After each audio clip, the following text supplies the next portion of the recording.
Hello students, welcome to smart Galaxy. Students, আজকে নিয়ে এসেছি একটি অন্যরকম বিষয়। আমরা বিগত কয়েকদিন ধরে অধ্যায়ভিত্তিক যে প্রশ্নগুলো আলোচনা করছিলাম সেখানে ইতিহাসের পর্যায়ে আলোচনা করছিলাম। আজকে একটু অন্য বিষয় নিয়ে আলোচনা হলো, সেটা হলো নিরাপত্তা ও সেনাবাহিনী সম্পর্কে। আমাদের যে ভারতের বিভিন্ন ফোর্সেস রয়েছে, আর্মড ফোর্স যেগুলোকে বলি আমরা, সামরিক বাহিনী, প্রতিরক্ষা সামরিক বাহিনী, সশস্ত্র বাহিনী, সেই সশস্ত্র বাহিনী সম্পর্কে অর্থাৎ Indian army, Indian air force, Indian navy, Indian coastguard, এই সমস্ত কিছু সম্পর্কে বিস্তারিত আলোচনা আজকে করব। সমস্ত বিষয়গুলো দেখব, এদের কাজ কী, উদ্দেশ্য কী এবং কাদের নিয়ে গঠিত। পাশাপাশি প্রচুর এডিশনাল ইনফরমেশন থাকছে। স্টুডেন্ট, মনে রাখবে যে তোমরা যারা বিভিন্ন ডিফেন্সের পরীক্ষা দেবে তোমাদের ক্ষেত্রে তো এই সমস্ত প্রশ্নগুলো ইম্পর্টেন্ট। পাশাপাশি যে কোনো পরীক্ষায় সামনে যে ফুড এসআই সেখানেও থাকবে, প্লাস হচ্ছে তোমরা ডাব্লিউবিপি, কেপি, যেসব পরীক্ষাগুলো তোমরা সামনে ডিফেন্সে দিচ্ছ, অথবা এসএসসি, জিডি, এগুলোতে ভেরি ইম্পর্টেন্ট প্রশ্ন হলো এই ডিফেন্সের। তো পুরো ভিডিওটা দেখবে, ভিডিওটা শেয়ার করবে, লাইক করবে, এবং তোমরা যদি পুরো পিডিএফটা চাও তাহলে কমেন্টে অবশ্যই জানাবে। স্টুডেন্ট, আমরা যে অধ্যায়ভিত্তিক মক টেস্টগুলো আলোচনা করছিলাম সেখানে সকাল 9টার দিকে প্রত্যেক দিন জিকের আলোচনা হচ্ছে, যেখানে অধ্যায়ভিত্তিক জিকে চলছে এবং ইতিহাসের জিকে আলোচনা হচ্ছে। প্রত্যেকদিন সকালবেলা এই ভিডিওসগুলো পাবে।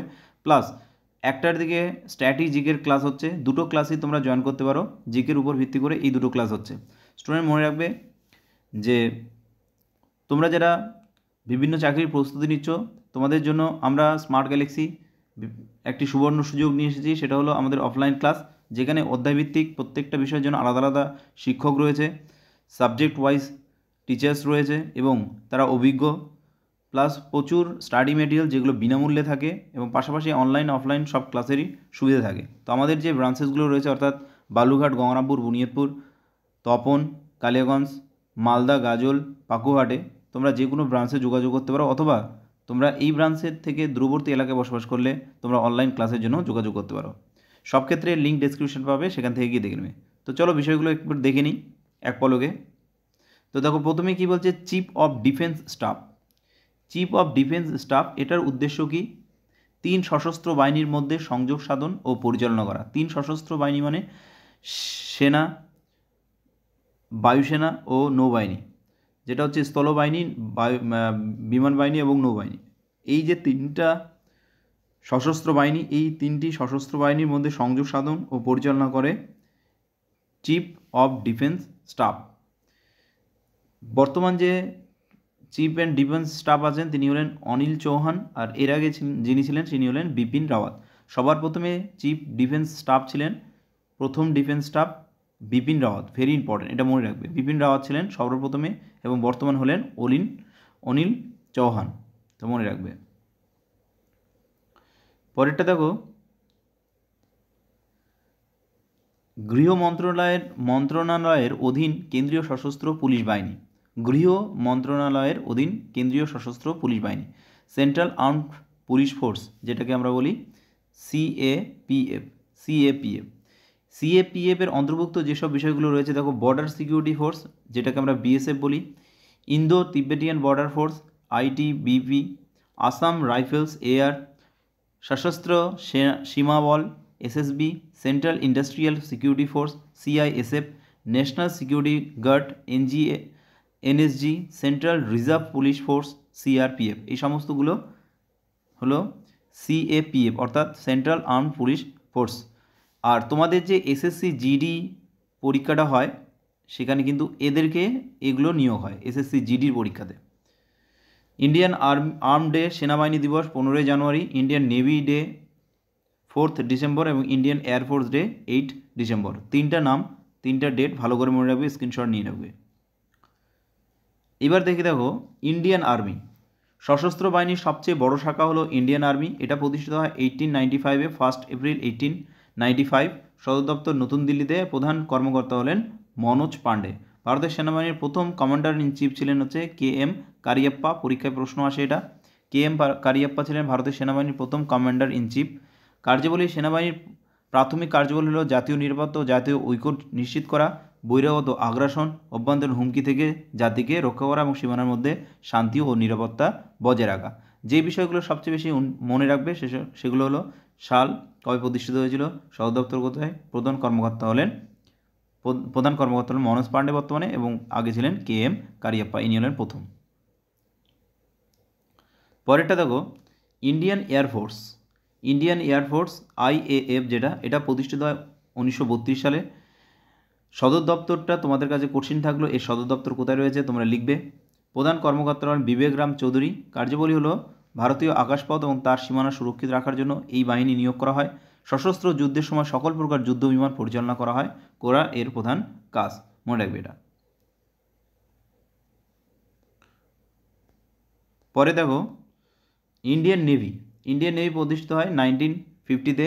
সদর দপ্তর কোথায় রয়েছে? মুম্বাই। ওয়েস্টার্ন নেভাল কমান্ডের বিশাখাপত্তনম রয়েছে দ্য ইস্টার্ন কমান্ডের, আর কোচিতে রয়েছে সাউদার্ন নেভাল কমান্ডের। তো পরীক্ষায় এগুলো আসতে পারে যে পূর্বী দপ্তর কোথায় রয়েছে? বিশাখাপত্তনমে। বলতে পারে নৌসেনার দক্ষিণ দপ্তর কোথায় রয়েছে? কোচিতে। এবং পশ্চিমী দপ্তর কোথায় রয়েছে? তাহলে মুম্বাই। প্রধান কর্মকর্তা হলেন অ্যাডমিরাল হরিকুমার, মনে রাখবে। কার্যবলী কি? এর প্রধান কাজ হলো ভারতের সমুদ্র উপকূলবর্তী অঞ্চলগুলিতে সুরক্ষা নিরাপত্তা প্রদান করা, এবং এছাড়াও ভারতের জলসম্পদের সুরক্ষা প্রদান করা এবং উপকূলীয় পরিবেশ অঞ্চলের দুর্গতির সময় ত্রাণ সাহায্য করা, এই সমস্ত কিছু। এরপরে দেখো ইন্ডিয়ান কোস্টগার্ড। ইন্ডিয়ান কোস্টগার্ড কয় প্রতিষ্ঠা হয়? 1977-এ। সদর দপ্তর কোথায় আছে? দিল্লিতে। বর্তমান ডিরেক্টর জেনারেল হলেন রাকেশ পাল। এটি ভারতের সরকারি সংস্থা যার ভারতের জাতীয় ও আন্তর্জাতিক জলভাগ সংলগ্ন অঞ্চল ও একচেটিয়া অর্থনৈতিক অঞ্চল অর্থাৎ EEZ গুলি নজরদারি ও নিরাপত্তা কাজ করা। কোস্টাল হলো সমুদ্রের পাশে অর্থাৎ উপকূলবর্তী এলাকা হয় কোস্টাল। তো কোস্টাল গার্ড কয় প্রতিষ্ঠিত হয়? 1977-এ। বর্তমান ডিরেক্টর জেনারেল কে আছেন? রাকেশ পাল। পরেরটা দেখো বর্ডার সিকিউরিটি ফোর্স BSF প্রতিষ্ঠিত হয় কবে? 1 ডিসেম্বর 1965। সদর দপ্তর কোথায় রয়েছে? নিউ দিল্লিতে। বর্তমান ডিরেক্টর জেনারেলকে নীতিন আগরওয়াল। কার্যবলী কি? ভারতের সঙ্গে বাংলাদেশ ও পাকিস্তানের সীমাকে সুরক্ষিত রাখা এবং কেন্দ্রীয় সরকারের তত্ত্বাবধানে গঠিত একটি নিরাপত্তা সংস্থা। তো পরীক্ষায় প্রশ্ন আসে বাংলাদেশ ও পাকিস্তানের সীমান্ত বাহিনীর নাম কি? বর্ডার সিকিউরিটি ফোর্স বা BSF। পরেরটা দেখো ইন্ডো তিবেটিয়ান বর্ডার ফোর্স, যেটাকে ITBP বলে, এটা প্রতিষ্ঠা হয় 1962-তে। সদর দপ্তর কোথায় রয়েছে? নিউ দিল্লিতে। বর্তমান জেনারেলকে অনিশ দয়াল সিং। কার্যবলী কি? ভারতের সঙ্গে তিব্বত সংলগ্ন অঞ্চলের সীমান্ত রক্ষা করাই হলো এদের প্রধান কাজ। বর্তমানে এটি লাদাখের কারাকোরাম গিরিপথ থেকে অরুণাচল প্রদেশের দিষ্ণু গিরিপথ পর্যন্ত ভারত চীন সীমানা বরাবর 3488 কিমি অঞ্চলের নিরাপত্তা সুনিশ্চিত করে। তো এটা মনে রাখবে, কোথা থেকে কোথায় পর্যন্ত সেটা মনে রাখবে। এটা লাদাখের কারাকোরাম গিরিপথ থেকে অরুণাচল প্রদেশের দিষ্ণু গিরিপথ পর্যন্ত ভারত চীন সীমানা বরাবর থাকে Indo Tibetan border police force. তারপর এটা দেখো সশস্ত্র সীমা বল, যেটা প্রতিষ্ঠিত হয় 1963-তে। সদর দপ্তর কোথায় রয়েছে? নিউ দিল্লিতে। বর্তমান ডিরেক্টর জেনারেল কি? রেশমি শুক্লা। কার্যবলী ভারতের নেপাল ভুটানের সীমান্ত রক্ষা করা। SSBর কাজে সশস্ত্র সীমাবল ভারতের সাথে নেপাল ও ভুটানের সীমান্ত রক্ষা করা। প্রত্যেকটা মনে রাখবে যে কোন দেশের সঙ্গে কোন সেন্ট্রাল ফোর্স রয়েছে। পরেরটা সেন্ট্রাল ইন্ডাস্ট্রিয়াল সিকিউরিটি ফোর্স, যেটাকে CISF বলা হয়, এটা প্রতিষ্ঠিত হয় 1968-এ। সদর দপ্তর রয়েছে নিউ দিল্লিতে। বর্তমান ডিরেক্টর জেনারেলকে শ্রী শিলবর্ধন সিং, IPS অফিসার শ্রী শিলবর্ধন সিং। কার্যবলী কি? এটি হলো কেন্দ্রীয় সরকারের একটি আধা সামরিক সংস্থা যা বিভিন্নভাবে সরকারি কারখানা, বিমানবন্দর ও দিল্লি মেট্রো প্রভৃতি জায়গায় নিরাপত্তা সুনিশ্চিত করে। কোথায়? কারখানায়, বিমানবন্দর, দিল্লি মেট্রো প্রভৃতি জায়গায় নিরাপত্তা প্রদান করে CISF। এরপরে দেখো NCC প্রতিষ্ঠিত হয় 1948-এ। সদর দপ্তর কোথায় হয়েছে? নিউ দিল্লিতে। বর্তমান ডিরেক্টর জেনারেল হলেন লেফটেন্যান্ট জেনারেল গুরবীর পাল সিং। মনে রাখবে NCCর যে বর্তমান ডিরেক্টর জেনারেল তিনি হলেন গুরবীর পাল সিং। পরে দেখো central bureau of investigation CBI, যেটা প্রতিষ্ঠিত হয় 1942-তে। সদর দপ্তর রয়েছে নিউ দিল্লিতে। CBI-এর বর্তমান যে ডিরেক্টর রয়েছেন তিনি হলেন প্রবীণ সুদ, এবং কার্যবলী হলো এটি ভারতের সরকারের অন্যতম প্রধান অনুসন্ধানকারী সংস্থা যা নানা রকম অর্থনৈতিক, দুর্নীতিমূলক ও অন্যান্য বিষয়ে অনুসন্ধান করে থাকে। পরে দেখো বলছে defence research and development organisation DRDO, যেটা DRDOর সদর দপ্তর কোথায় রয়েছে? নিউ দিল্লিতে। পরীক্ষায় এসেছিল এটা প্রশ্নটা। প্রতিষ্ঠিত হয় কবে? 1958-এ। বর্তমান চেয়ারম্যান হলেন সমীর ভি কামাত। এটা মনে রাখবে, সমীর ভি কামাত DRDOর বর্তমান চেয়ারম্যান। কার্যবলী কি? প্রতিরক্ষা ক্ষেত্রের সাথে জড়িত বিভিন্ন ধরনের পরিবহন মাধ্যম, ইলেকট্রনিক্স দ্রব্য, মিসাইল তৈরি এবং নানা রকম বৈজ্ঞানিক আবিষ্কার করে থাকে। এরপর ন্যাশনাল ইনভেস্টিগেশন এজেন্সি, যেটাকে NIA আমরা বলি, NIA ভেরি ইম্পর্টেন্ট, কবে প্রতিষ্ঠিত হয়? 2008 সালে। সদর দপ্তর কোথায় হয়েছে? নিউ দিল্লিতে। বর্তমান ডিরেক্টর জেনারেলকে দিনকর গুপ্তা। কার্যবলী কি? ভারতের দুর্নীতি ও দুষ্কৃতিমূলক কাজকর্ম রোধের জন্য এই সংস্থা কাজ করে, যেমন আর্থিক দুর্নীতি, মানুষ পাচার চক্র, জিহাদি সন্ত্রাসমূলক কাজকর্ম প্রভৃতির বিরুদ্ধে এনআইএ কাজ করে। পরেরটা দেখো, বর্ডার রোড অর্গানাইজেশন বিআরও, এটা প্রতিষ্ঠিত হয় 1960-তে। সদর দপ্তর কোথায় রয়েছে? নিউ দিল্লিতে। বর্তমান director general lieutenant general Rajiv Chaudhary. কার্যবলী কি? ভারতের সেনাবাহিনীর জন্য সমস্ত রকম পরিকাঠামো তৈরি করাই এর কাজ। কার? বিআরওর। বিআরওর কাজ কি? ভারতের সেনাবাহিনীর জন্য সমস্ত রকম পরিকাঠামো তৈরি করা। এবারে দেখো এনসিবি, এটা হচ্ছে নার্কোটিক্স কন্ট্রোল ব্যুরো, যেটাকে এনসিবি বলে। প্রতিষ্ঠিত হয় 1986-এ। সদর দপ্তর করেছে নিউ দিল্লিতে। বর্তমান ডিরেক্টর জেনারেল হলেন সত্যনারায়ণ প্রধান। কার্যবলী কি? এটি কেন্দ্রীয় সরকারের একটি বিশেষ সংস্থা যারা অবৈধভাবে মাদক পাচার সহ অন্যান্য বেআইনি দ্রব্যের চোরাচালান বন্ধ করে। বেআইনি দ্রব্য অর্থাৎ মাদক পাচারকে বন্ধ করার জন্য নার্কোটিক্স কন্ট্রোল ব্যুরো বা এনসিবি প্রতিষ্ঠিত হয় 1986-এ। পরে দেখো এনএসসি, এটাও ইম্পর্টেন্ট খুব। এনএসসি হলো ন্যাশনাল সেফটি কাউন্সিল, এনএসসি। প্রতিষ্ঠিত হয় কবে? 1966-এ। সদর দপ্তর করেছে মুম্বাইয়ে। বর্তমান চেয়ারম্যান কেন? ললিত গাবানে। কার্যবলী কি? জাতীয় স্তরে নিরাপত্তা, স্বাস্থ্য ও পরিবেশ সংক্রান্ত বিষয় কার্য সম্পাদনের জন্য ভারত সরকারের এই সংস্থাটি। কার জন্য? জাতীয় স্তর নিরাপত্তা, স্বাস্থ্য ও পরিবেশ সংক্রান্ত বিষয় দেখাশোনা করার জন্য। CRPF, central reserve police force, যেটা সিআরপিএফের প্রাথমিক ভূমিকা রাজ্য ও কেন্দ্রশাসিত অঞ্চলগুলির আইন শৃঙ্খলা বজায় রাখতে এবং বিদ্রোহ দমনে পুলিশি অভিযানে সহায়তা করতে। এস্টাবলিশ 1939-এ প্রতিষ্ঠিত হয় ব্রিটিশ রুল, এবং 1949-এ ইন্ডিপেন্ডেন্সের পরে নতুন করে আবার প্রতিষ্ঠিত হয়। হেড অফ দ্য ডিরেক্টরকে? ডক্টর সুজয় লাল থাসেন। ডক্টর সুজয় লাল থাসেন হলেন এর head of the director. National security guard, NSG, যেটা national security guard, very important. সন্ত্রাসী কর্মকাণ্ড মোকাবেলা ও অভ্যন্তরীণ গোলযোগ থেকে রাষ্ট্রকে সুরক্ষিত করা। প্রতিষ্ঠিত হয় কবে? 1984-এ। হেডকে এম এ গণপতি।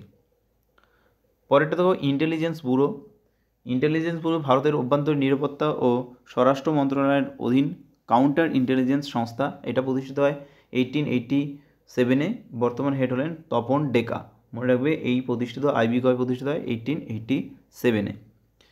এইবার মনে রাখবে ভারতের প্রথম প্রতিরক্ষা মন্ত্রী ছিলেন বলবন্ত সিং।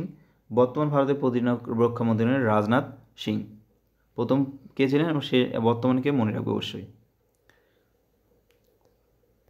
পরেটা ভারতের পরমাণু পরীক্ষা। প্রথম পরীক্ষণ হয় কোথায়? সিমলং বুদ্ধা, স্মাইল বুদ্ধাকে বলা হয়, যেটাকে স্মাইলিং বুদ্ধা। এটা হলো পোখরান, রাজস্থান। আর পোখরান 1 নামে পরিচিত। এটা সময় ছিল 1974। প্রধানমন্ত্রী ছিলেন ইন্দিরা গান্ধী। দ্বিতীয় পরীক্ষণ হয় মিশন শক্তি, যেটার নাম, এটাও পোখরান, রাজস্থানে। তাই পোখরান 2 নামে পরিচিত। আর এটা হয় 11ই মে 1998-এ। এই সময় প্রধানমন্ত্রী ছিলেন অটল বিহারী বাজপেয়ী।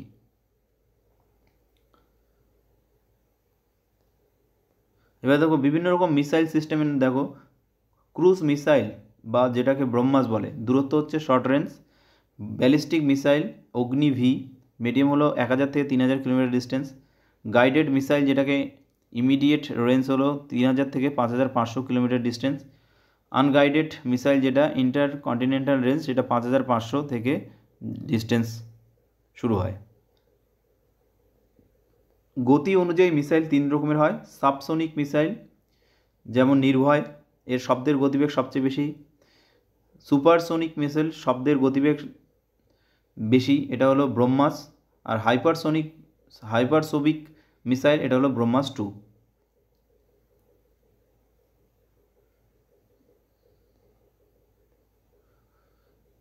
আচ্ছা, এর আগে যে 1 ম্যাক দেখলে, ম্যাক মানে হচ্ছে 343 মিটার প্রতি সেকেন্ড।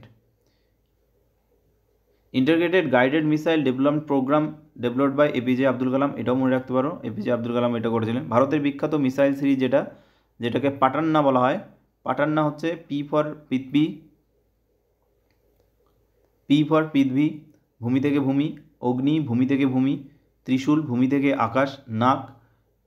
নাগ হলো অ্যান্টি ট্যাঙ্ক মিসাইল, আর আকাশ হলো ভূমি থেকে আকাশ।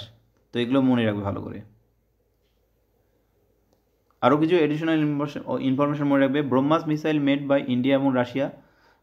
Barack 8 made India and Israel মিলিয়ে। অস্ত্র মিসাইল, সেটা হচ্ছে এয়ার টু এয়ার মিসাইল। কিছু মোটো মনে রাখবে। ইন্ডিয়ান এয়ারফোর্সের মোটো হলো touch the sky with glory. Indian আর্মির মোটো হলো সার্ভিস বিফোর সেলফ। এগুলো পরীক্ষায় আসে, তো মোটোগুলো সব মনে রাখবে। রিসার্চ অ্যান্ড অ্যানালাইজ উইং অর্থাৎ র এর হলো law protect when it protected, ধর্ম রক্ষিত রক্ষত। পরেরটা দেখো, ইন্ডিয়ান নেভি শ্যাম নো বরুণা, may the lord of water be auspicious unto us. Indian কোস্টগার্ডের মোটো কি? বয়াম রাক্ষসাম উই প্রোটেক্ট। ভারতের কিছু গুরুত্বপূর্ণ সামরিক যে অভিযানগুলো ছিল সেই অভিযানগুলো দেখে নিই। অপারেশন পোলো কবে হয়েছিল? 1948-এ। ভারতীয় সেনা অভ্যুত্থানে হায়দ্রাবাদে ভারতের অন্তর্ভুক্ত হয় এটার মাধ্যমে 1948। অপারেশন বিজয় 1961, এটা গোয়াকে পর্তুগিজের হাত থেকে রক্ষা করা হয় এবং ভারতের সঙ্গে অন্তর্ভুক্ত করা হয়। অপারেশন স্মাইলিং বুদ্ধ যেটা 18 মে 1974, এটা হচ্ছে পরমাণু বোমা পরীক্ষণ। অপারেশন মেঘদূত সেটা হলো এপ্রিল 1984। সিয়াচেন হিমবাহের ভারতীয় সৈনিকদের আটক ব্যবস্থা থেকে মুক্তির জন্য অবিভাজিত কাশ্মীরে যে অভিযান চলছিল সেটা। অপারেশন ব্লু স্টার, জঙ্গিদের কবল থেকে অমৃতসরের স্বর্ণ মন্দিরকে উদ্ধার করা, এটা হয়েছিল 1984। এটা ছিল ইন্দিরা গান্ধীর সবচেয়ে গুরুত্বপূর্ণ ঘটনা। অপারেশন ব্ল্যাক থান্ডার 1986-এ প্রথমবার। 1986 30 এপ্রিল উগ্রপন্থী শিখ জঙ্গিদের হাত থেকে স্বর্ণ মন্দিরকে উদ্ধার করা। 1988 এটা দ্বিতীয়বার। এটা হচ্ছে 1988-এর 7 মে তারিখে দ্বিতীয় পর্যায়ের অপারেশনে ব্ল্যাক থান্ডার শুরু হয় এবং 18 মে স্বর্ণ মন্দিরকে উগ্রবাদী শিখ জঙ্গিদের কবল থেকে মুক্ত করা হয়। সম্পূর্ণ অপারেশনের দায়িত্বে ছিলেন পাঞ্জাবের ডিজিপি KPS গিল। তারপরে দেখো অপারেশন ক্যাকটাস। অপারেশন ক্যাকটাস হচ্ছে নভেম্বর 1988 মালদ্বীপের রাষ্ট্রপতি MA গাওয়ানের ডাকে ভারতের স্থল নৌবাহিনী ও বিমান বাহিনী বিদেশি সৈনিক peoples liberation organisation of Tamil LM বা প্লোটি যেটাকে বলা হয় নামে একটি জঙ্গি গোষ্ঠীকে দমন করে। অপারেশন শক্তি 11 মে 1988 পোখরানে দ্বিতীয় পরমাণু বোমা পরীক্ষণের এটা সাংকেতিক নাম। তারপরে দেখো অপারেশন বিজয়, এটা কার্গিল সেক্টরে অনুপ্রবেশকারী প্রবেশ বন্ধ করার জন্য অপারেশন বিজয়, যেটা কার্গিল যুদ্ধ নামে পরিচিত। অপারেশন তলোয়ার, যেটা 1999 ভারত পাকিস্তানের যুদ্ধের সময় আরব সাগরের বন্দরগুলোতে নৌবাহিনীকে নিয়োগ করা হয়েছিল অপারেশন তলোয়ার নামে। অপারেশন পরাক্রম 2002 13 ডিসেম্বর ভারতীয় পার্লামেন্টের জঙ্গিহানার সময় হয়েছিল ভারত ও পাকিস্তানের সীমানা বরাবর সেনাবাহিনী একত্রিত হয়েছিল। অপারেশন বজ্রশক্তি হলো 2002-এ গান্ধীনগরে অক্ষরধাম মন্দিরে সন্ত্রাসবাদীদের কবল থেকে মুক্ত করার জন্য অপারেশন বজ্রশক্তি ব্যবহার করা হয়েছিল। অপারেশন ব্ল্যাক টর্নেডো, এটা 26 নভেম্বর 2008-এ হয়েছিল মুম্বাইয়ের আতঙ্কবাদী হামলার সময় NAG কমান্ডারদের অপারেশনের ব্ল্যাক টর্নেডো, এটা ভেরি ইম্পর্টেন্ট। তারপর দেখো অপারেশন রাহাত 2015 সালে ইয়েমেন ভারতীয় নাগরিকদের এবং অন্য দেশের নাগরিকদের উদ্ধার কার্যকে অপারেশন রাহাত নামে পরিচিত। অপারেশন মামত 2018 কেরালার বন্যার হাত থেকে উদ্ধার কার্যের জন্য নৌবাহিনীর কাজ, এটা হলো অপারেশন মাদত। অপারেশন সহযোগ, যেটা 2018 কেরালার বন্যা উদ্ধার কার্যে সাহায্য করেছিল ভারতীয় সেনাবাহিনী। অপারেশন করুণা, কেরালায় বন্যা উদ্ধার কাজে সাহায্য করেছিল বায়ুসেনা, এটা হলো অপারেশন করুণা 2018। অপারেশন দেবশক্তি 2021 তালিবান দখলকৃত আফগানিস্তান থেকে বিমানবাহিনী দ্বারা ভারতীয়দের উদ্ধার করা হলো 2021 সালে অপারেশন দেবী শক্তি। অপারেশন গঙ্গা 2022 সালে রাশিয়া ও ইউক্রেনের যুদ্ধের সময় ইউক্রেনে বসবাসরত 23,000 জন ভারতীয় দেশে সুরক্ষিতভাবে আনা হয়, এটা হলো অপারেশন গঙ্গা। অপারেশন দোস্ত, যেটা 2023-এ তুর্কিতে ভূমিকম্প বিধ্বস্ত পরিস্থিতি ভারতীয় সেনাবাহিনী এবং NDRF টিমের উদ্ধার কার্য। অপারেশন করুণা 2023 সাইক্লোনের জন্য মায়ানমারকে ভারতের সাহায্য প্রদান। আর অপারেশন কাবেরী, যেটা 2023-এ হয়েছে। অপারেশন কাবেরী হলো ভারতের সশস্ত্র বাহিনী দ্বারা পরিচালিত একটি অপারেশন যা 2023 সালে সুদানের সংঘাতের জন্য সুদান থেকে ভারতীয় নাগরিক ও বিদেশি নাগরিকদের সরিয়ে এনেছিল। এই ছিল আজকের বিষয়। স্টুডেন্ট, এখানে তোমরা দুই প্রকারের প্রশ্ন পেলে, একটা হলো স্ট্যাটিক টাইপ প্রশ্ন আর একটা পেলে তোমরা কারেন্ট অ্যাফেয়ার্স। তো দুই দিক থেকে প্রশ্নগুলো আসলো, GS paper, current affairs paper এবং অন্যান্য বিষয়।